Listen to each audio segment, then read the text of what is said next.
அன்பு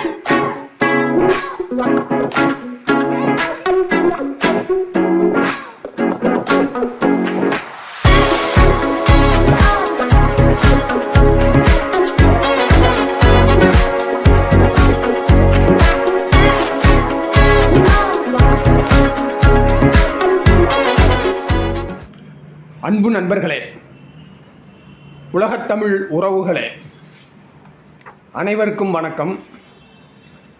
இது மின்னல் கலைக்கூடம் வழங்கும் இலக்கிய ஆளுமைகள் நேரம். இன்றைய இலக்கிய ஆளுமைகள் பகுதிக்காக பேராசிரியர் சே. ஏழுமலை அவர்களை நாம் சந்தித்திருக்கின்றோம். ஐயா ஏழுமலை அவர்களே வணக்கம். பேராசிரியர் சே. ஏழுமலை ஐயா அவர்கள் நந்தனம் அரசு கல்லூரியில் 30 ஆண்டுகள் தமிழ் பேராசிரியராக பணியாற்றி ஓய்வு பெற்றவர். அவர்கள் ஆசிரியர் பணி மட்டுமன்றி கதை, கவிதை, கட்டுரை என இலக்கிய தளங்களில் பணியாற்றி பெரும்புகழ் பெற்றவர். புதுக்கவிதையில் இவரை மன்னர் என்றே போற்றுவார்கள், புதுக்கவிதை மன்னன் என்றே அழைப்பார்கள். இராமாயணம், மகாபாரதம், பகவத்கீதை ஆகிய இதிகாசங்களை புதுக்கவிதை வடிவில் முதல் முறையாக காவியமாக்கி தந்த பெருமை இவருக்கே உரியது. 40க்கும் மேற்பட்ட நூல்களையும் 25க்கும் மேற்பட்ட ஆய்வு கட்டுரைகளையும் எழுதியிருக்கின்றார்கள். கலைஞரின் வாழ்க்கை சுவடுகள், கலைவாணர் NSK, ஜெயலலிதா பிள்ளைத்தமிழ், கணித மேதை ராமானுஜம், அம்பேத்கர் வாழ்க்கை வரலாறு, பட்டுக்கோட்டை கல்யாண சுந்தரம் என சான்றோர் சாதனையாளர்கள் பலரது வாழ்க்கையை நூல்களாகவும் புதுக்கவிதை வடிவிலும் தந்துள்ளார்கள். புத்தர், இயேசு, நபிகள் நாயகம், குரு நானக், மகாவீர் என மத தலைவர்களின் வாழ்க்கையையும் புதுக்கவிதை வடிவில் தந்து மத நல்லிணக்கத்தை பரப்பி நிற்கின்றார்கள். கருவறை முதல் கல்லறை வரை என்ற இவரது நூல் அறிவியல் அற்புதம். தமிழக அரசு இவர்களுக்கு டாக்டர் ஜெயலலிதா பிள்ளைத்தமிழ் நூலுக்கு சிறந்த நூலுக்கான விருதை வழங்கி போற்றியது. மரபு கவிதை வடிவில் அமைந்த நூலாகும் அது. இவரது புத்தனின் புனித வாழ்வு நூலுக்கு சிறந்த படைப்புக்கான ரூபா 40,000 நிதி உதவி ஆதி திராவிடர் பழங்குடியினர் நலத்துறை வழங்கி சிறப்பித்துள்ளது. நண்பர்கள் கலை பண்பாட்டுக் கழகம் இராமாயணம், மகாபாரதம், கீதை இவற்றை புதுக்கவிதையாக வழங்கியதற்காக தேசிய ஒற்றுமை விருதை வழங்கியுள்ளது. கவிஞர் சுரதா அவர்கள் புது கவிதை மன்னன் என பாராட்டி விருதளித்துள்ளார். அதேபோன்று கவிஞர்கள் பூவை செங்குட்டுவன், உயர் நீதிமன்ற நீதியரசர்கள் இவரது கவிதைகளை பாராட்டி சான்றிதழ்கள் வழங்கியுள்ளனர். அத்தகைய பெருமை மிக்க ஏழுமலை ஐயா அவர்களை நாம் இன்று சந்தித்து உரையாட வந்திருப்பது மகிழ்ச்சி அளிக்கிறது. ஐயா அவர்களே வணக்கம். ஐயா அவர்களை நேர்காணல் செய்ய டாக்டர் கார்மிகிலோன் அவர்கள் வருகை தந்திருக்கின்றார்கள். கார்மிகிலோன் அவர்களே தொடர்க. உலகத்தமிழ் உறவுகளுக்கு அன்பு வணக்கம். இந்த இனிய வாய்ப்பினை நல்கிய அன்புலக சக்கரவர்த்திக்கு நெஞ்சார்ந்த நன்றி. அன்பு நண்பர்களே, வாசிப்பில் பேரார்வம் கொண்டவன் நான். எந்த புத்தகமாக இருந்தாலும் முதல் பக்கம் முதல் கடைசி பக்கம் வரை படித்து முடித்த பிறகே அதனை படித்தேன் என்று சொல்லக்கூடிய எண்ணம் கொண்டவன் நான். சில தினங்களுக்கு முன்பு எனதருமை நண்பர் இதயம் ராமானுஜம் ஐயா அவர்கள், உங்களுக்கு நான் ஒரு பேரறிஞரை அறிமுகப்படுத்த போகிறேன் என்று சொன்னார்கள். பேரறிஞர் என்றாலே அண்ணா ஞாபகம் தானே அனைவருக்கும் வரும். இவர் பேரறிஞர் என்று சொல்கின்றாரே யார்? சரி, எனக்கு பார்க்க விருப்பம் என்று சொன்னேன். அழைத்து வந்தார்கள், அறிமுகப்படுத்தினார்கள். நான் சொன்ன பேரறிஞர் இவர்தான், முனைவர் பேராசிரியர் ஏழுமலை ஐயா அவர்கள் என்று அவருக்கே உரித்தான பாணியிலே எடுத்துரைத்தார்கள். நான் வியந்து போனேன். பேரறிஞர், பேராசிரியர், ஏராளமான நூல்களை எழுதியவர், கணக்கற்ற விருதுகளை பெற்றவர், எப்படி இப்படி எளிமையின் இலக்கணமாக திகழ்கின்றார் என்று நான் முதலில் வியந்து நின்றேன். பேச்சற்று போனேன் என்றுதான் சொல்ல வேண்டும். ஐயா அவர்களின் எளிமை அத்தகையது. ஒருவேளை அதுதான் அவர் வலிமை என்று கூட சொல்லலாம். ஐயா அவர்கள் சொன்னார்கள், நான் சோனியா அம்மையாரை பற்றி புத்தகம் எழுதியுள்ளேன், தாங்கள் புத்தக வெளியீட்டு விழாவிற்கு வர வேண்டும், சில வார்த்தைகள் பேச வேண்டும் என்றார்கள். புத்தகத்தை படித்தேன், பிரமித்தேன். அந்த புத்தகத்தை பற்றி அங்கு சில நிமிடங்கள் மதிப்புரையும் செய்தேன். அதன் பிறகு எனக்குள் தோன்றியது, இவர் மாமனிதர், தமிழ் உலகத்திற்கு, இலக்கிய உலகத்திற்கு கிடைத்த ஒரு பெரும் பொக்கிஷம். இந்த ஒரு நூலோடு விட்டுவிடக்கூடாது, இவர் படைத்த நூல்கள் என்னென்ன என்று அறிய வேண்டும் என்ற பேரார்வம் என்னில் எழுந்தது. புதுக்கவிதை மன்னன் என்று இவர்களை சொல்கின்றார்களே, எப்படி என்று நண்பர்களிடம் கேட்டேன். பலர் சொன்னார்கள், ராமாயணம், மகாபாரதம், பகவத்கீதை போன்றவைகளெல்லாம் வேதாந்த விசார கருத்துகள், இப்படியெல்லாம் பெரியோர்களால் சொல்லப்பட்டே வந்தவைகள். அவைகளை பாமரர்களும் படித்து அறிந்து உணர்ந்து ஒழுகும் வண்ணம் எளிய இனிய தமிழில் புது கவிதை வடிவில் தந்துள்ள பேராசான் ஐயா அவர்கள் என்று சொன்னார்கள். வியப்பின் உச்சிக்கே சென்றேன் நான். இந்த மாமனிதரை நிச்சயம் நேர்காணல் செய்வதுதான் தமிழ் உலகத்திற்கு நாம் செய்கின்ற தொண்டாக இருக்க முடியும் என்று நினைத்து ஐயா அவர்களிடம் ஒப்புதல் கேட்டு ஐயா அவர்களை நேர்காணல் செய்ய வந்துள்ளோம். அதற்கு முன்பாக ஐயா அவர்களுக்கு வணக்கம். உங்கள் படைப்புகளை பற்றி இரண்டு மூன்று நூல்களை பற்றி நான் படித்தவைகளை பற்றி சொல்கின்றேன். அன்பு நண்பர்களே, கவிவேந்தர் கா வேழவேந்தன் இலக்கிய சுவடுகள். எத்தகைய மாமனிதர் வேழவேந்தன் ஐயா அவர்கள்! நான் இளம் பிராயத்திலே இருக்கும்போது எத்தனையோ ஏழைகள் பெருமையோடு சொல்வார்கள், அவர் வேழவேந்தன் இல்லை, ஏழை வேந்தன் என்று சொல்வார்கள். அப்படி ஏழைகளுக்காக இலவசமாகவே வாதிட்ட பெருமகனார், தமிழ் இலக்கியத்தில் தலை சிறந்த ஒரு அறிஞர். அவரை பற்றி நிறைய சொல்லி இருக்கின்றார். அந்த வைர வரிகளை பாருங்கள். வேழவேந்தரிடம் தமிழும் சட்டமும் தராசு கோளானது. பத பிரயோகத்தை பாருங்கள். தராசு கோளானது. இரண்டும் சரிசமமாக இருந்தால்தான் அது சரியான தராசாக இருக்க முடியும். என்ன அழகாக வார்த்தைகள் வந்து விழுகின்றன பாருங்கள். அதனால்தான் அவரை புதுக்கவிதை மன்னன் என்று போற்றுகின்றோம். வேழவேந்தரிடம் தமிழும் சட்டமும் தராசு கோளானது. மடமைகளை களைய தமிழும் உரிமைகளை காக்க சட்டமும் இவருக்கு ஈடிணையற்ற போர்வாளானது. அற்புதமான, இதைவிட சிறப்பாக நம்முடைய ஐயா அவர்களை பற்றி யாராலும் சொல்ல முடியாது. வைர வரிகள். அதுதான் இந்த மாமனிதரின் திறமை, வலிமை. அந்த எளிமையே இவரது சிகரம்.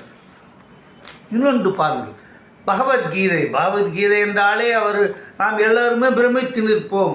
அது படிப்பதற்கென்று தனி அறிவு வேண்டும், அனுபவம் வேண்டும், அது இது என்றெல்லாம் சொல்வார்கள். அந்த பகவத்கீதையை முழுதாக படித்து அதன் சாரத்தை வடித்து எளிய தமிழிலே அழகாக சொல்கின்றார்கள். இந்த புத்தகத்தை பாருங்கள், ஃபுல்லாக படித்து பார்த்தா அதில் அருமை பெருமை தெரியும். பெரியவங்க சொல்லுவாங்க இல்லையா, அந்த ஒரு ஓடுகின்ற ஆற்று நீரை ஒரு நாய் என்ன செய்ய முடியும்? சில துளிகள் தான் அதனால் நக்கி குடிக்க முடியும். ஆற்று நீர் வெள்ளத்தை குடிக்க முடியுமா? அதைப்போல் இதனை முழுவதும் படித்தால்தான் பெருமை தெரியும்.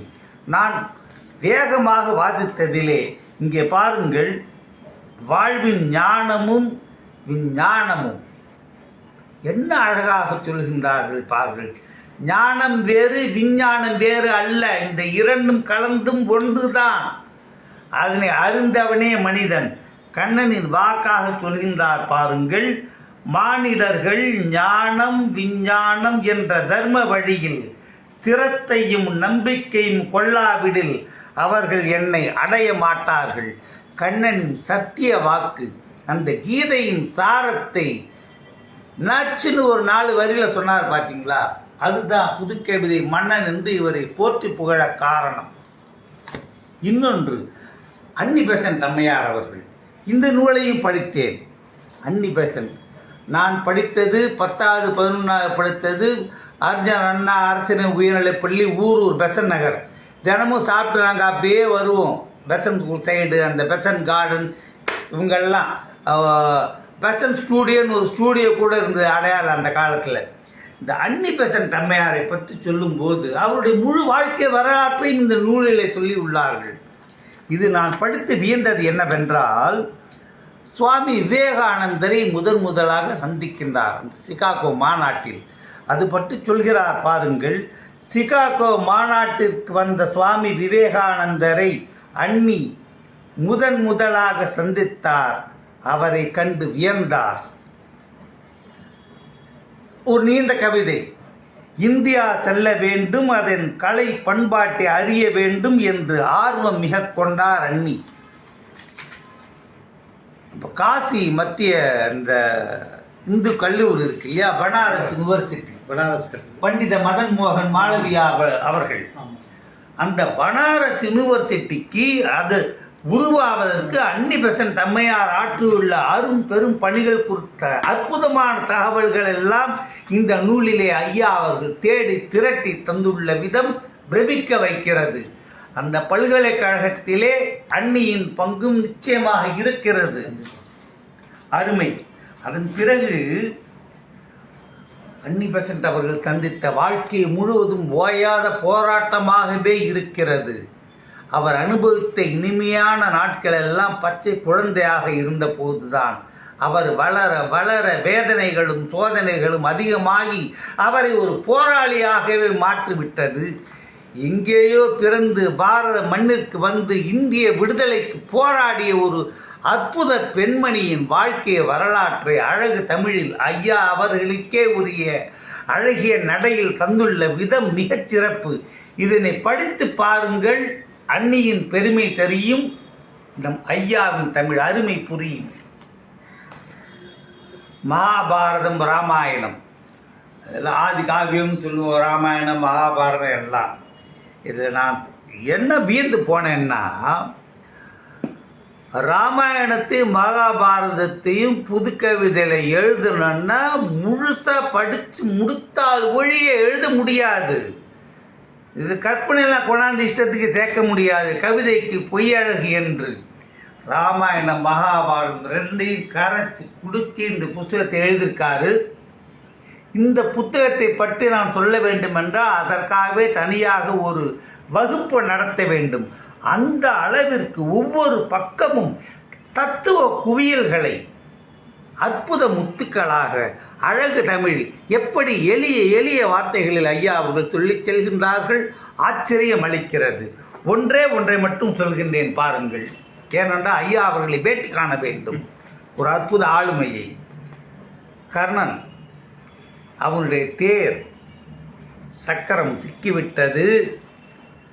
அப்போது கர்ணன் சொல்கிறான், அர்ஜுனா பொறு, நான் சரியாக நின்று விடுகிறேன், தேர் சக்கரத்தை எடுத்து விடுகிறேன், இப்போது நிற்கதியாக இருக்கிறேன், போற என் மீது நீ கடை வீசாதே என்று.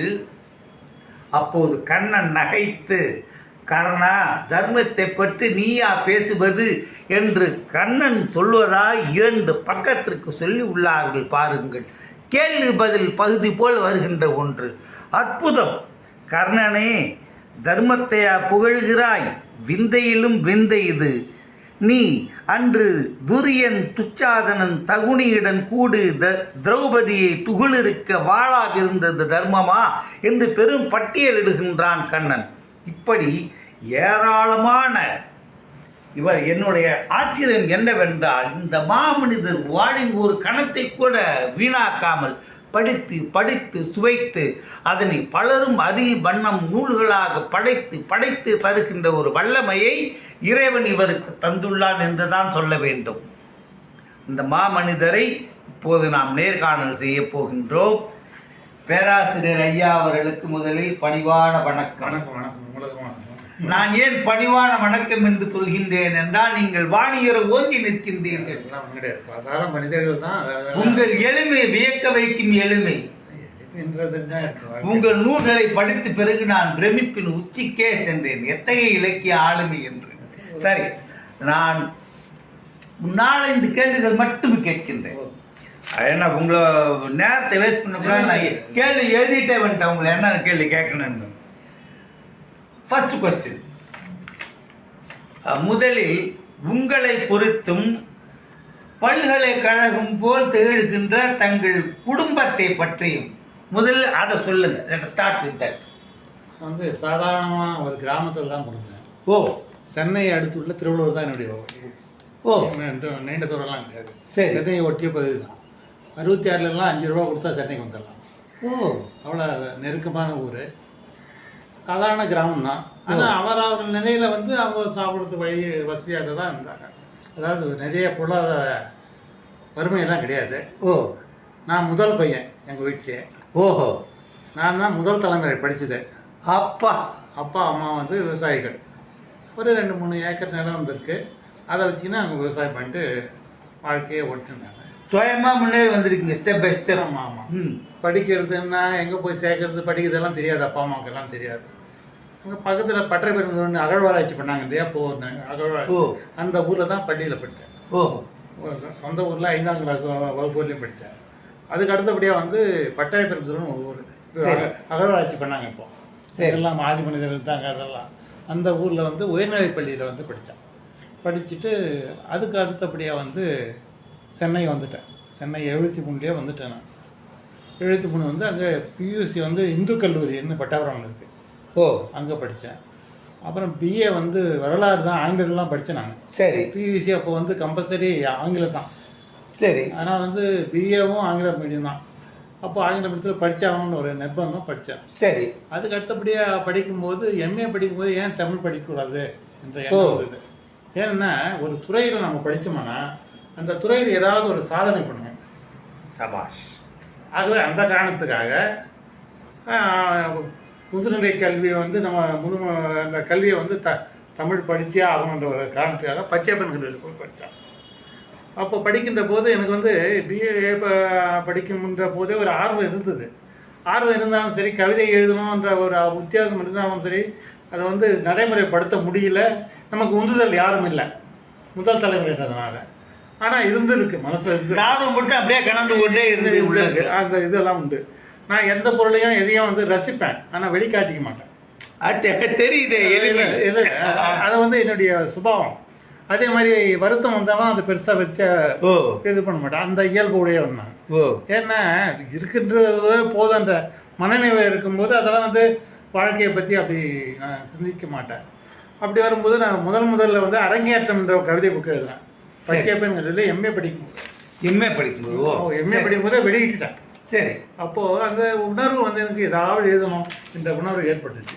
அப்போ எழுதணுன்ற போது ஏதாவது தெரிக்கினே இருப்பேன்னு வச்சிங்களேன். ஏதாவது எழுதினிருப்பேன், ஏதாவது ஆர்டிக்கல் எழுதினிருப்பேன், அது எழுதுவேன். அப்படி எழுதுன போது எழுத்து உலகத்தில் நம்ம சாதனை பண்ணணும் இந்த ஒரு எண்ணம் எனக்கு மனசுலேயே ஒரு எண்ணம் வந்துச்சு. அப்போ எழுத்து உலகில் சாதனை பண்ணணும்னா அதுக்கேற்ற மாதிரி அந்த சூழலுக்கு ஏற்ற மாதிரி அதுவும் நான் ஏதோ எழுதிட்டு இருந்தேன். அப்புறம் திடீர்னு திருமணம் ஆயிடுச்சு. திருமணம் ஆன உடனே எங்கள் அம்மையார் வந்து இராணுவத்தில் பணிபுரிஞ்சாங்க. ஓ, இராணுவத்தில் இருந்தனால அவங்க ஊரும் மாற்றிட்டே இருப்பாங்க. பஞ்சாப் மாற்றிட்டே இருப்பாங்க. கரெக்டு. நாங்கள் படிக்கின்ற காலத்தில் வந்து வருடத்துக்கு 3 மாதம் தொடர்ந்து விடுமுறை இருக்கும். March April May June. ஓ, கல்லூரியில் அப்போது விடுமுறை. ஓஹோ. அப்போ வந்து இப்போ தான் செமஸ்டர் சிஸ்டம் அதெல்லாம் கொண்டு வந்திருக்காங்க. கிடையாது. அப்போது விடுமுறையில் நான் ஊருக்கு போயிடுவேன். சரி. ஊருக்கு போகும்போது ஏதாவது ஒரு தலைப்பை ஒட்டி ஒரு 20 புக்கை எடுத்து போயிடுவேன், புத்தகத்தை. அதுவே இந்த புத்தகத்தை எடுத்து போயிட்டு நான் வந்து அங்கே படிப்பேன். எங்கள் மனைவிக்கு கொஞ்சம் பணியால் கொஞ்சம் வசதியெல்லாம் உண்டு. அதனால் அங்கே நமக்கு எந்த வேலையும் பெரும்பாலும் இருக்காது. அதனால் வந்து படிக்கின்ற தொழில் தவிர வேறு ஒன்றும் இருக்காது அங்கே. அதனால் வந்து வேறு வெளியவும் போக முடியாது அதிகமாக. ஏன்னா மொழி பிரச்சனை, அங்கே ஹிந்தி பிரச்சனை. இப்போ ஓரளவுக்கு ஹிந்தி கற்றுக்கணும். அப்போ தெரியாது, படிக்கிறது தான் ஒரே வேலை. ஆமாம், தான் ஒரே வேலை. அதுக்கேற்ற மாதிரி சூழல் அமைஞ்சு போச்சு. இப்போ இந்த மகாபாரதம் ராமாயணம்லாம் எழுதுனது வந்து ஆமாம் அஸ்ஸாமில் எழுதுனேன். இங்கே எழுதலை நான். அஸ்ஸாமில் வந்து அங்கே வந்து எங்களுக்கு குவார்ட்டர்ஸ் கெஸ்ட் ஹவுஸ் கட்டியிருந்தோம், கொடுத்துருந்தாங்க வீடு. அங்கே முதல் மாடியில் உட்காந்து எழுதுவேன். 3 பக்கம் மலை, நடுமயத்தில் வந்து ஆர்மி குவார்ட்டர்ஸ். அதான் முதல் மாடியில் உட்காந்து எழுதுவேன். அப்போ எங்களுடைய பொண்ணு வந்து ஒரு 1.5 வயசு 2 வயசு இருக்கும். சரி. அப்போது அந்த அந்த அந்த மாதிரி ஒவ்வொரு இடத்துலையும் எழுதுன்னு தான். இது சென்னையில் எழுதுனது கிடையாது. அப்படி எழுத ஆரம்பித்தேன். கொஞ்சமாக எழுத ஆரம்பித்து இதனுடைய வாழ்க்கையை திருமணம் ஆனப்பட்டு இன்னும் அதிகமாக எழுத ஆரம்பித்தேன். அதான் ஒரு தடவை நான் தமிழ் கேட்டார், திருமணம் ஆனால் எழுத மாட்டாங்க எல்லாமே, திருப்பு மாட்டேன். ஏன்னா மேடம் ஜி பாராட்டு. ஆமாம், ஏன்னா இந்த ராமாயண மகாபாரதம் புத்தகத்தை வெளியிட்டது வந்து ஒரே மேடையில் சிலம்பொலி செல்லப்பன், தமிழன்பன், சாரதானந்த ஆழ்வார், நல்லி குப்புசாமி செட்டி, அப்புறம் வந்து அந்த ஜஸ்டிஸ் சீஃப் ஜஸ்டிஸாக இருந்தார் ஜஸ்டிஸ் தலிகாச்சலம். இவங்க 5 பேரும் ஒரே மேடையில் இருக்காங்க. அப்போ எல்லாமே மிகப்பெரிய ஆளுமைகள். பச்சைப்பெண்கள் தான் வெளியிட்டோம். நான் எந்த புத்தகம் எழுதினாலும் ஏதாவது சின்ன விழாவை வெளியிட்டுருவேன். வெளியீட்டு விழா இல்லாத இருக்காது. அப்படி நான் சோனியா காந்தி புக்கு வெளியிட்ட விழாவை பார்த்து பெருமித்தேனையா. அதான் குடும்ப சொல்ல. அப்பா அம்மா இப்போ தான் காலமாயிட்டாங்க 2 வருஷம் முன்னாடி. அங்கேயும் சின்ன கொஞ்சம் இடம் இருக்குது, கொஞ்சம் வீடு இருக்குது, இதெல்லாம் இருக்குது. நான் வந்து சென்னையிலே வந்து 73லேருந்து இதில் இருக்கேன். பரவாயில்ல. அப்பா அது வந்து அப்படி ஸ்டெப் பை ஸ்டெப்பாக ஸ்திரப்படுத்தி வந்துட்டு இருக்கீங்க தங்களை. அது பெரிய சரி. இந்த இப்போ கல்வியில் நீங்கள் அப்படியே நிறைய ஸ்டெப் பை ஸ்டெப்பாக இப்படிலாம் வந்தீங்க இல்லையா? முதல் தலைமுறை, அதனால தான் நம்ம படிக்கணுன்ற ஒரு உத்வேகத்தினால வந்தேன்னு சொன்னீங்க. ரைட்டு. நீங்கள் இப்போ நூல் எழுதுறதை பற்றியும் சொன்னீங்க. இப்போ நான் என்ன கேட்குறேன்னா, நான் இருந்த வரை கிட்டத்தட்ட ஒரு 50 புத்தகம் எழுதிருக்கீங்க. 45 50 புத்தகம் எழுதிருக்கீங்க. இப்படி இது வெவ்வேறு சப்ஜெக்ட் ஒவ்வொன்றும். இங்கே ராமாயணம், மகாபாரதம், பகவத்கீதை, அன்னிபெசன்ட், ராமானுஜம், ஒவ்வொன்றும் ஒவ்வொன்றா இருக்கு. இது எப்படி உங்களுக்கு சாத்தியமாச்சு? சில பேர் வந்து நான் சமயத்தை குறித்து மட்டுமே எழுதுவேன், காதலை பற்றி மட்டுமே எழுதுவேன், சிறுகதைகள் மட்டுமே. நீங்க வந்து எல்லாத்துக்கும் அப்படி பார்க்குற இடமெல்லாம் தெரியுறீங்களே. இது எப்படி உங்களுக்கு சாத்தியப்பட்டது? நான் இயல்பாகவே வந்து விருப்ப ஏற்பட்டவர். எதையும் இது உயர்ந்தது, இது தாழ்ந்ததுன்னு நினைக்க மாட்டேன். உயர்ந்ததும் தாழ்ந்ததும் எல்லாமே ஒன்று தான் நினைக்கக்கூடியது. சூப்பர். அடுத்தபடியாக வந்து எனக்கு வந்து எதை மேலேயும் பற்று கிடையாது. அதுதான் ஆன்மீகத்திலும் பற்று இல்லை, பகுத்தறிவும் பற்று இல்லை. ஆனால் வந்து ஆன்மீகமும் எனக்கு போக மாட்டேன். அதே மாதிரி பகுத்தறிவு நான் வந்து கடவுளை போய் உடைய கிடையாது அப்படின்னு சொல்ல மாட்டேன். அவன் தான் பகுத்தறிவு, அவனுடைய இது அதே பண்ணால எனக்கு அந்த பகுத்தறிவு எனக்கு பிடிக்கும், அவ்வளோதான். ஆன்மீகம் சிலருக்கு பிடிக்கும், எனக்கு பிடிக்காது, அவ்வளோதான். ஆகவே இதை வந்து நான் கருத்து மூட நம்பிக்கையாக நம்ம பகுத்தறிவு மனதாட்சியான சொல்லுது. அதான் அறிவின் விளக்கு. இலக்கியம் என்பது இலக்கியத்தை படிக்கணும். அது எந்த இஸ்லாமிய இலக்கியமாக இருந்தானே, கிறித்துவ இலக்கியமாக இருந்தானே, இல்லை மகாவரை பற்றி எழுதியிருக்கேன். மகாவர் வந்து சமணத்துறை, அவர் அந்த அந்த மதத்தில் வந்து பெரிய ஆள். அவரை பற்றி உரை சித்திரமே எழுதியிருக்கேன். இதில் சென்னை வானொலி நிலையத்தில் ஒளிபர ஆயிருக்கு அந்த பெரிய இது.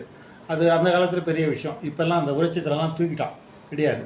அவருடைய வாழ்க்கை வரலாறு ஃபுல்லாக எழுதியிருக்கேன் நான் மகாவீர் பற்றி. அதே மாதிரி வந்து குருநானக்குடைய வாழ்க்கை வரலாறு எழுதியிருக்கேன். நான் குருநானக் கல்லூரியில் கொஞ்ச நாள் வேலை செய்தேன், ஒரு 3 வருஷம் அரசு கல்லூரி. அவங்க வந்து குருநானக்குடைய வாழ்க்கை வரலாறு வெளியிட்டு அவங்களே பிரிண்ட் போட்டு அவங்களே பப்ளிஷ் பண்ணாங்க. அந்த குருநானக்குடைய அதை பற்றி பார்த்துட்டாங்க. நமக்கு என்ன இருக்குது, மதங்கள், இறைவன் இருக்கிறாங்க, இருந்துட்டு போட்டோம். நம்பிக்கை இருக்கிறவங்க இருந்துட்டு போட்டோம், பார்த்துட்டு போட்டோம். நமக்கு எழுதுனால வந்து நம்ம வந்து அதை வந்து நேற்று கூட கேட்டாங்க ஒரு நிகழ்ச்சியில், என்ன சோனியா காந்தி பற்றி எழுதிருக்கீங்க, காங்கிரஸ் இருக்கீங்களான்னு கேட்டாங்க. காங்கிரஸுக்கும் எனக்கும் சம்மந்தம் கிடையாது. எழுத்தாளன் எது பிடிக்குதோ அதை எழுதுறேன். ஜெயலலிதா பிள்ளைத்தமிழ் எழுதுனேன், ஜெயலலிதா பற்றி. அதனால் வந்து ஜெயலலிதா மேலே அக்கறை உள்ளதுன்னு அர்த்தம் கிடையாது, அதனால் அந்த கட்சியில் இருக்கணும்னு அர்த்தம் கிடையாது. அதே மாதிரி கலைஞருடைய வாழ்க்கை வரலாறை பற்றி எழுதியிருக்கேன். அப்போது கலைஞருடைய வாழ்க்கை வரலாறை பற்றி எழுதுகின்ற போது கலைஞர் மேலே நான் வந்து பெரிய அன்பு உண்டு. நாட்டம் உண்டு. ஆனால் அரசியல் வரும்போது சில நேரத்தில் நான் குழந்தை மாதிரி தான், கவிஞன் எப்பவுமே குழந்தை மாதிரி தான். உண்மை. அதனால் வந்து இரண்டு பேர் வந்து எந்த இதுவும் ஆகுது. ரமண மகரிஷியுடைய வாழ்க்கை வரலாறு எழுதியிருக்கேன், திருவண்ணாமலை. ஆகவே இது எழுதுறதுனால நம்ம வந்து மனிதன் வந்து எதையும் வந்து இணைஞ்சு போகக்கூடாது, ரொம்ப இணைஞ்சு போகக்கூடாது, ஐக்கியமாகிடக்கூடாது. என்னுடைய அதை தாண்டி வெளில வர மாட்டான். ஆமாம். ஆகவே வந்து நான் பரவலான எண்ணம் உள்ளவன். இந்த பரவலான எண்ணத்தினால பரவலான புத்தகங்களையும் பரவலான தலைப்பை எழுதியிருக்கேன், சிறுகதையும் எழுதியிருக்கேன், உலகம் என்ற சிறுகதை. நான் கணிதமேதை ராமானுஜத்தை பற்றி அந்த புக்கை படித்தப்போ இதுவரை நான் படித்தறியாத கேட்டறியாத பற்பல தகவல்லாம் அந்த புத்தகத்தில் இருக்கு. ஆமாம். அது எப்படி அந்த தகவலாம் நீங்கள் சேகரித்தீங்க? அதான் எனக்கு ஆச்சரியம். ஆதாரங்கள். ஒரு புத்தகத்தை எழுதுனா குறைஞ்சது 25 புத்தகமாக படிக்கணும். அது கரெக்டு. அடுத்தபடியாக வந்து இவர் நானே தான் அப்போ தான் ஒன்று புத்தகம் எழுதுகின்ற போது தான் நான் வந்து அறிவாளியாக ஆகிறேன். ஏன்னா படிக்கிறேன்ல, படிக்கின்ற போது நமக்கு வந்து அந்த கஸ்தூரி ரங்கன் இந்து பத்திரிகையுடைய ஆசிரியர் கஸ்தூரி ரங்கன் போய் சந்திக்கிறார். யார? கணிதமேதை ராமானுஜத்தை லண்டனில் சந்திக்கிறார். இந்த செய்தி நம்ம புத்தகம் எழுதும்போது தான் நமக்கு தெரியுது, இல்லைன்னா தெரிய மாட்டேங்குது. அதே போல் வந்து அவர் இறக்கின்ற போது அவங்களுடைய சொந்தக்காரர் ஒருவர் கூட வரல. சேத்துப்பட்டில் யாரோ ஒரு நண்பர் தான் அவங்க வந்து அவர் இறப்பை வந்து அடக்கம் பண்ணுறாங்க. அவ்வளவு நோயப்பட்டு போகிறாரு. ஏன்னா அந்த அவங்க நம்பிக்கை, அவங்க அந்த காலத்தில் அவங்க ஒரு நம்பிக்கை உண்டு, கடல் கடந்து போகக்கூடாது அதனால வந்து அவருடைய ஆச்சாரத்தை மீறிட்டாருன்னு ஒரு பக்கம் அதனால ஒதுக்குனாங்கன்னு சொல்லி அந்த கருத்து வேறு இருந்தது. ஆகவே இன்னும் சின்ன 40 வயசு கூட ஆகலையா. ஆகவே அவ்வளவு செயல்பாடுகள்லாம் நம்ம வந்து தெரிஞ்சுக்கிறோம். அதே மாதிரி என்எஸ்கே வாழ்க்கை வரலாறு எழுதும்போது அதிசயப்பட்டேன். எவ்வளோ கஷ்டப்பட்டு கடைசி நேரத்தில் அவரை ஒதுக்கிட்டாங்க, சமுதாயம் ஒதுக்கிச்சு. ஆமாம். அந்த நிலையில் அவர் போயிட்டார். அந்த புத்தகத்தை நான் வெளியிட்டேன். வெளியிடும் போது நடிகர் எஸ்எஸ்ஆர் கூப்பிட்டாங்க. ஏன்னா எஸ்எஸ்ஆர் வந்து அடிக்கடி அதை கூட பயணம் போகிறாரு காரில் இங்கேருந்து எங்கே மாடர்ன் தேட்டர்ஸுக்கு எதுக்கு இந்த சேலத்துக்கு. சரி. அவருடைய மகள் வடி வரதராஜன் இருக்காங்க, என்எஸ்கே மகள். அவங்கள கூப்பிடுவாங்க அந்த நிகழ்ச்சிக்கு. எந்த நிகழ்ச்சி எவ்வளோ பெரிய நிகழ்ச்சி இருந்தாலும் நான் காசு கொடுத்து கூப்பிட மாட்டேன். காசு நான் செலவு பண்ண மாட்டேன். செலவு பண்ண மாட்டேன்ற அர்த்தம்னா கஞ்சன் கிடையாது. நான் இலக்கிய வேலை நடத்துவேன், அதுவே என்னுடைய பொருளை தான் நடத்துவேன். அதே நேரத்தில் கூப்பிடுவேன். வந்தால் உங்களுக்கு பெருமை, வராவிட்டா பரவாயில்ல, எவ்வளோ பெரிய ஆளாக இருக்கட்டும். நான் வந்து ஏன்னா ஆனால் வந்து எவ்வளோ பெரிய ஆளுமைகள்லாம் வந்திருக்காங்க. பெரும்பாலும் இந்த நீதியரசர்கள்லாம் வந்துடுவாங்க. இந்த மாதிரி ஆள்லாம் வந்தாங்க. விஎஸ் ராகவன் ஒரு மீட்டிங் வந்தார். ஆக வந்து இவங்கெல்லாம் வருவாங்க. ஆனால் வந்து நான் இயல்பாக கேட்பேன். இதில் வந்து ராஜேஷ் மட்டும்தான் கொஞ்சம் வரத்துக்கு தயங்கினார். வந்தா வாங்க, இல்லைன்னா போங்கன்ட்டு. சூப்பர். அவர் வந்தார். சொல்லிட்டீங்க. ஆமாம், வந்துட்டாரு. ஆகவே ஆளுங்களும் நமக்கு வந்து நம்மனா இது வந்து நம்ம செய்வதே ஒரு இலக்கிய பணிதான். இந்த இதனால பொருள் இழப்பை தவிர பொருள் வந்து பெருமை அப்படி சொல்லக்கூடிய நெஞ்சுரம் உங்களுக்கு இருக்கு. அதனால வந்து எதுவுமே நான் வெளிப்படையாது. பொதுகை தொலைக்காட்சியாக வெளிப்படையாக பேசிட்டேன் நான். இல்லை இது எல்லா என்னுடைய செய்தியை பற்றி பேசுகின்ற போது ஒளிவு மறை வேண்டிய லைவ் ப்ரோக்ராம் போய்கிட்டு இருக்கு. ஆமாம், அது எடிட் பண்ண முடியாது. இல்லை நீங்கள் பொதுகை தொழிலில் போய் இப்படி பேசுகிறீங்க. ஆமாம், இருக்குன்றத பேசுகிறேன், இல்லைன்னா விட்டுருக்கேன் அப்படின்னு சொல்லுவேன். அப்படி அதனால வந்து உங்களுக்கு வழிகாட்டி கிழிகாட்டி எல்லாம் கேட்டாங்க. வழிகாட்டி யார் இல்லை, எனக்கு நானே வழிகாட்டி. நானே வந்து ஒரு முதல் தலைமுறையில படிப்பாளியாக இருந்து வந்து படித்து வளர்ந்து உயர்ந்துன்னா அது உங்கள் வாழ்க்கையே ஒரு இன்றைய இளைஞர்களுக்கு தங்கள் வாழ்க்கை ஒரு பாடம். கற்றுக்கணும், பெரியவங்களை பார்த்து கற்றுக்கணும். சரி, இப்போ நீங்கள் கணக்கற்ற விருதுகள் பெற்றிருக்கிறீர்கள், ஏராளமான சிறப்புகள் எல்லாம் பெற்றிருக்கிறீர்கள், எத்தனையோ பெருமக்கள் எல்லாம் பாராட்டி உள்ளார்கள். இதுலேயே இப்போ எல்லாத்தையும் சொல்லலைன்னா ரொம்ப நேரம் ஆகும். முக்கியமாக 2 இந்த விருது இப்படி கொடுத்ததுங்க, இவங்க கொடுத்தாங்க, அது என் மனசில் நேலாடுது, அது மாதிரி ஏதாவது ஒரு 1-2 மட்டும் சொல்லுங்க பார்க்கலாம். நான் வந்து இந்த விருதுகள் எல்லாம் அப்பாற்பட்டுவேன். சரி. ஆனால் அரசு விருதுகளுக்கு நான் விண்ணப்பிச்சுனே இருப்பேன். மட்டும் விண்ணப்பிச்சிடுவேன். சரி. ஆனால் யாருக்கிட்ட போய் எனக்கு விருது கொடுன்னு சொல்லுவேன். அந்த அலுவலகத்தில் எனக்கு ஒரு இயக்குனர் தெரியும். இயக்குனர்கிட்ட கூட நான் போய் விண்ணப்பத்தை கொடுக்கல. டெஸ்பேச்சர் தான் கொடுத்தாங்க. இருக்கேன் பாரு, அவ்வளவுதான் பாரு, இங்க ஒரு கவிஞன் இருக்கின்றான். ஆமா. ஆகவே இது காலம் வந்து நமக்கு வந்து கொடுத்த கொடைன்னு நினைக்கிறேன், எழுத்து பொறுத்த வரைக்கும். ஏன்னா யாருமே எழுதிருக்க முடியாது இந்த அளவுக்கு. எழுதுனவங்க இந்த தலைமுறையில் இல்லை. இதை அடிச்சே சொல்லுவேன் நான். இந்த தலைமுறையில் எழுதியவர்கள், இத்தனை புத்தகம் எழுதியவர்கள், இத்தனை துறையை எழுதியவர்கள் யாரும் கிடையாது. நாடக ஆய்வுகள் ஒன்று எழுதுனேன், ஜலகண்டபுரத்துக்கு கண்ணன் நாடகம்னு. மாடர்ன் தேட்டர்ஸில் இருந்தவர் அவர். மாடர்ன் தேட்டர்ஸில் சுந்தரமே எழுந்து நிற்பார். அவருக்கு பார்த்தா மாடர்ன் தேட்டர்ஸ் ஓனருடைய சுந்தர் அவரே எழுந்து நிற்பார். அவர் பார்த்தா ஜலகண்டபுரம் கண்ணன் அவர் பேர். அவர் கன்னியின் சபதம் அந்த படத்துக்கெல்லாம் அதே வருஷம் எழுதினார். அந்த காலத்தில் எம்ஜிஆர் அண்ணாவுக்கு தொடர்புடையவர் அவர். அந்த காலத்தில் அவரு அந்த காலத்திலேயே அவரை பற்றி ஒரு ஆய்வு கட்டுரை எழுதினாங்க. ஆய்வு என்னுடைய ஆய்வே அவரை பற்றி தான். அவர் அந்த காலத்திலேயே ஆமா, நீங்க கிட்டத்தட்ட 50க்கும் அதிகமான ஆய்வு கட்டுரைகள்லாம் ஆய்வு கட்டுரை இல்லை படிச்சிருக்கேன். இது இப்போ எம்ஃபில் ஆய்வே பண்ணேன், ஒரு டிகிரி ஆய்வே பண்ணேன் அவரை பற்றி. அவர் வந்து அந்த காலத்தில் அதாவது வசதி வாய்ப்புகள் நேரம் எல்லாமே கூடுகின்ற போது ஒரு அமை ரெண்டு திங்கு என் வாழ்க்கையில் முன்னேறுவதற்கு பெற்றோர்கள் படின்னு சொல்லுவாங்க, ஒன்றும் தெரியாது. ரெண்டாவது எங்கள் வீட்டுக்கு வந்த மனைவி வந்து அவங்களுடைய இது நல்லா வந்து இத்தனை நூல்கள் எழுது, அது ஒன்றும் சந்தேகமே கிடையாது. ஏன்னா இப்போ அவங்க வந்து நூல் வருதா எழுது, அதான் குறையா சொல்லியே இருப்பாங்க, இது சரியில்லை அது சரியில்லை அது சரியில்லைன்னு. இவங்க சரியில்லைன்ற போது தான் நமக்கு ஊக்கம் வரும். சொல்லிக்க வீட்டுல அது ஒரு வகையான தூண்டுகோல். சரி நீங்க சொல்லிட்டு போ, அதை பத்தி கவலை கிடையாது. ஆகவே அந்த நிலையில அவங்க வந்து ஒத்துழைச்சாங்கன்றதுனால தான் இப்போ நேற்று கூட நிகழ்ச்சி நடத்தணும். நிகழ்ச்சி நடத்துகின்ற போது இரவு உணவு வேணான்னு சொல்லிட்டேன் நான். ஏன்னா நம்ம வந்து நிறைய நிலையில வந்து கொஞ்சம் வசதியாக இருக்கணும்ன்றது ஒரு பக்கம், இன்னொரு பக்கம் வந்து நம்ம தேவையில்லாத செலவு பண்ணக்கூடாதுன்ற ஒரு நிலையில நம்ம வரும். அற்புதம். இவங்க என்னன்னா குண்டி முதற்கே உலகு. எங்கள் வீட்டில் உணவு என்பது எல்லாருக்கும் வேணும். இது சாதாரண விஷயம் இல்லை, எந்த நிலையில வந்து நான் பண்றது பெரிய விஷயம். ஏன்னா அதே அடங்களை வந்து எத்தனையோ பேர் நூல் வெளியிட்டு இருக்காங்க. ஒரு டீ பிஸ்கட்டோட அனுப்பிச்சு விட்றோம். நீங்க எல்லாருக்கும் சாப்பாடு போட்டு அனுப்பிச்சிங்க. அது வந்து நான் வந்து பெருமையாக நினைக்கிறேன். அதுவே ஒரு சில விஷயங்கள்ல வந்து அவங்க வந்து செய்யணும்னு நினைக்கிறாங்க, சரி செஞ்சுட்டு போட்டோம்ன்ற மாதிரி விட்டுருவோம். ஆகவே இரண்டு நிலைகள். ஒன்று என்னுடைய பெற்றோர்கள் பார்த்து படினாங்க, வேறு ஒன்றுமே தெரியாது, அவங்க வேறு ஒன்றும் தெரியாது, உலகமே தெரியாது, கூட தெரியாது. எங்கள் மனைவி வந்த பிற்பாடு எழுதுனாங்க, எழுத ஆரம்பிச்சுட்டு அவங்க.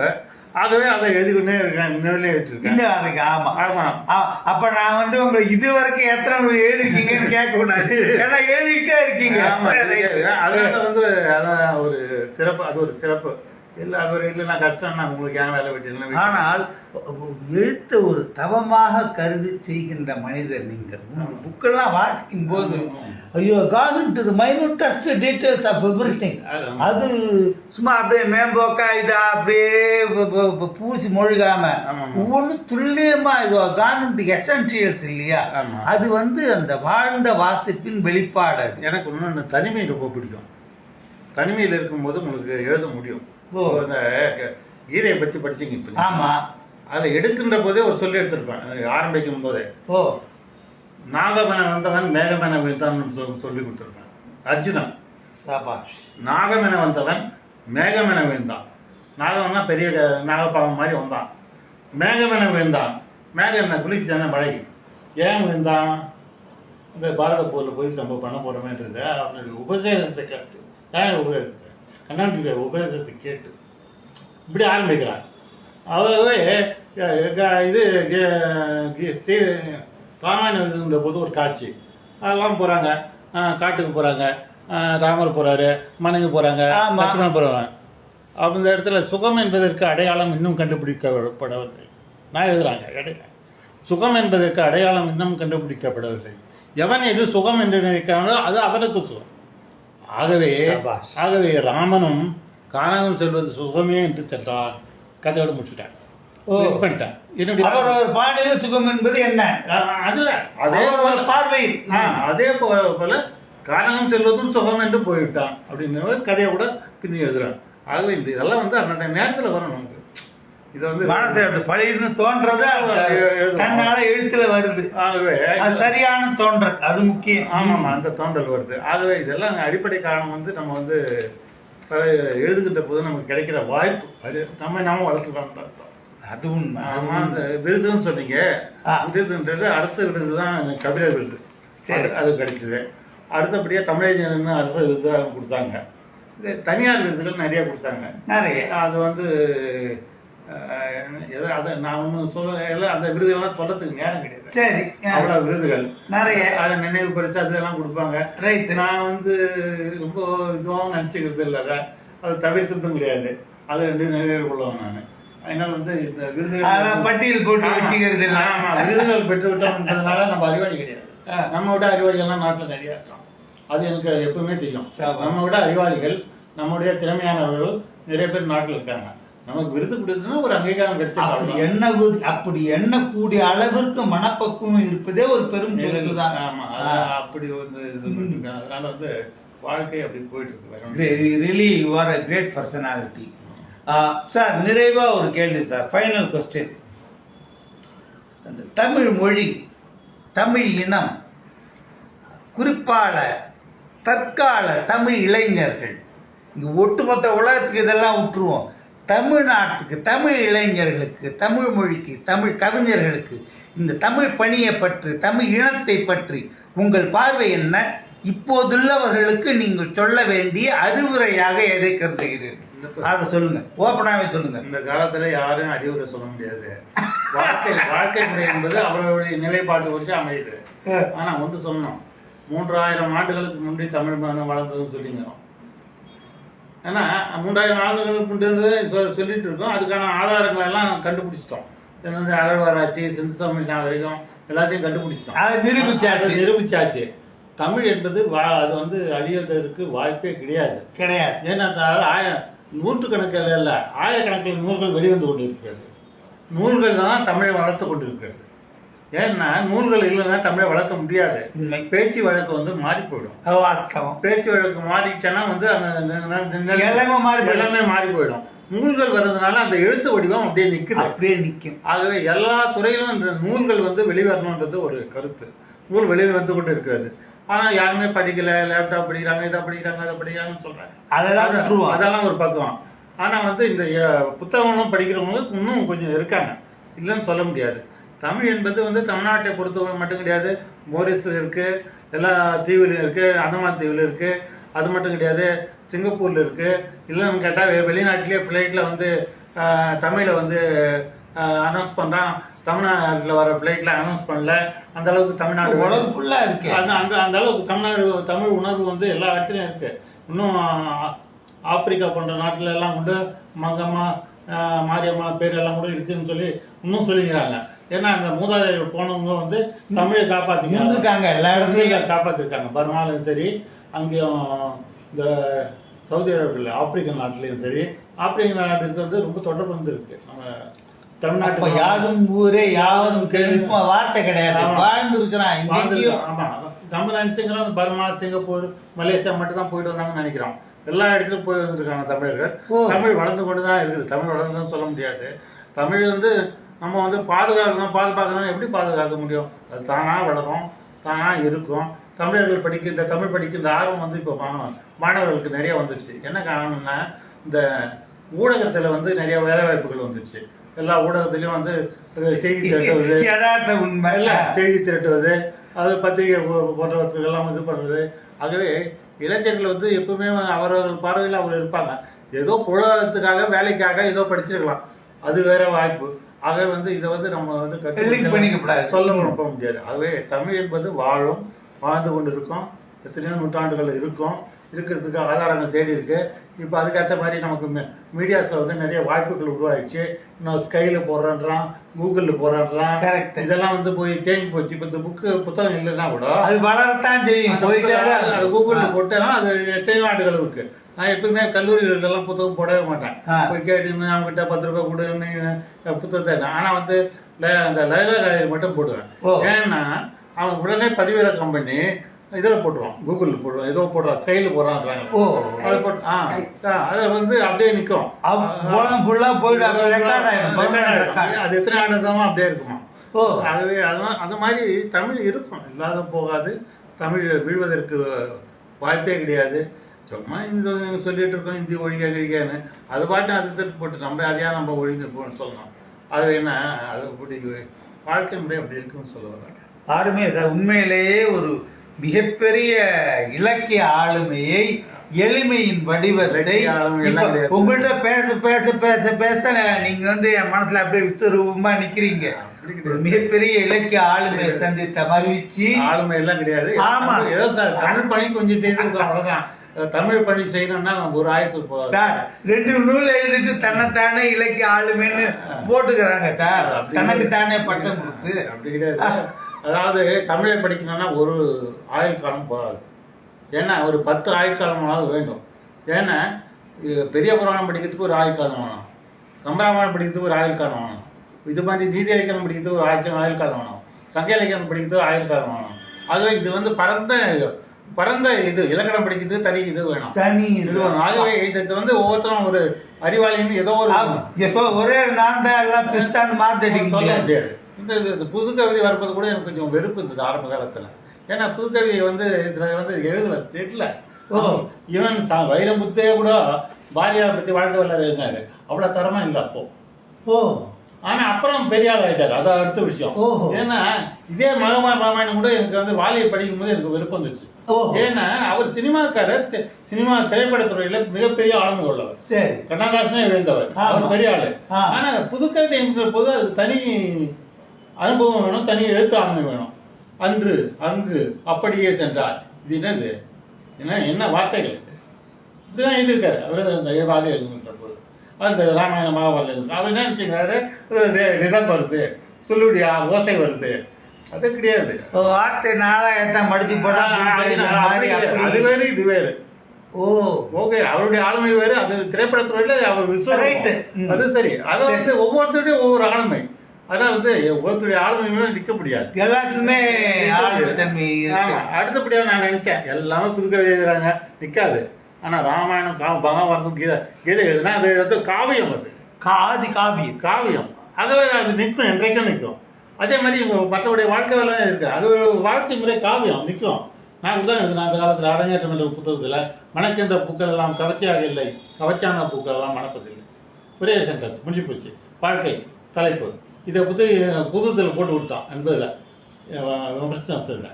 ஆகவே இதில் வந்து அவன் அவளை பணத்தை கொண்டு கலப்பு திருமணம், ஏன்னா அரசியல் கல்லையாக கலக்கிறாரு, இதான் புதுக்கதை முடிஞ்சு போச்சு. அப்புறம் விபச்சாரி பற்றி ஒரு கவிதையை சொன்னாங்க. இலசுகள் கொஞ்சி விளையாடுகின்றன, வயசுகள் கெஞ்சி விளையாடுகின்றன, எச்சில் உரசல்கள் வயிற்றுக்காக அஞ்சு விளையாடுது. அது நமது கதை, புது கவிதை, இலக்கணங்கள் இது இருக்குல்ல, சொல்ல முடியாது. அதுக்கும் ஒரு வடிவம் இருக்கு, தாட்ஸ் வரணும். ஏதோ ஒரு இடத்துல வந்து ஒன்று தட்டி பார்க்கணும். அதான் உங்களை புதுக்கவிதை மன்னன் சொல்றாங்களோ? இவ்வளவு எழுதிருக்காங்க புதுக்கவிதை பத்தி இவ்வளவு, அதுக்குன்னு இவ்வளவு லட்சணம் இருக்கு, இலக்கணம் இருக்குன்னு சொல்றீங்களே. நான் வந்து என்ன நினைச்சேன்னா, ஒரு வார்த்தை பெரிய நீண்ட வாக்கியத்தை 4 மடிச்சு போட்டா அது புது கவிதை ஆயிடுன்னு நினைச்சேன். வாய்ப்பு இல்லை, அதுக்குன்னு ஏதோ ஒரு தாக்கத்தை உருவாகும். எத்தனையோ புதுக்கவிஞர்கள்லாம் எழுதியிருக்காங்க, தாங்கள் சேற்றில் காலை வைத்தால்தான் நீங்கள் சோற்றில் வைக்க கையை வைக்க முடியும்னு. எவ்வளோ பெரிய ஆளுமை, எவ்வளோ பெரிய சொல்லு.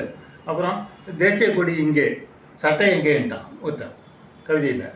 தேசிய கொடி இங்கே சட்டை எங்கே, சட்டையே இல்லையே, அப்போ தான் தேசிய கொடி கொட்டுறது குத்த முடியும். வறுமை பற்றி பேசுகின்ற போது இப்படி வந்து கவிதைகள் பல நடையில் பல இடத்துல வந்துடும். ஆகவே இந்த ஆளுமைகள் நாட்டில் வந்து அருமை. ஒரு மிகப்பெரிய இலக்கிய ஆளுமையை சந்தித்ததில் எங்களுக்கு மற்றற்ற மகிழ்ச்சி. நன்றி. உலகெங்கும் உள்ள தமிழர்கள் இந்த நிகழ்ச்சியினை கண்டு கழிப்பார்கள். ஒரு உங்களோட என்ன சொல்றது, ஒரு எளிமையின் சிகரமாய் திகழ்கின்ற ஒரு வலிமையான கவிஞரை பேட்டி கண்ட பெருமை மின்னல் கலைக்கூடத்துக்கு கிடைத்துள்ளது. நெஞ்சார்ந்த நன்றி. நன்றி டாக்டர் சார், நன்றி. புதுக்கவிதை மன்னன் பேராசிரியர் சே. ஏழுமலை ஐயா அவர்களே, உங்களுடைய அனுபவங்கள், கருத்துக்கள் மிக அருமையாக கோர்த்து சொன்னீர்கள். இது மின்னல் கலைக்கூடம் நேயர்களுக்கு பயனளிக்கும். கார்மிலோன் அவர்களே, மிக சிறப்பான கலகலப்பான ஒரு உரை. நன்றி, வணக்கம். நேயர்களே, சப்ஸ்கிரைப் செய்து என்றும் இணைந்திருங்கள். உங்கள் கருத்துக்களை கருத்து பெட்டகத்தில் பதிவிடுங்கள். நன்றி, வணக்கம்.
subscribe மின்னல் கலைக்கூடம்.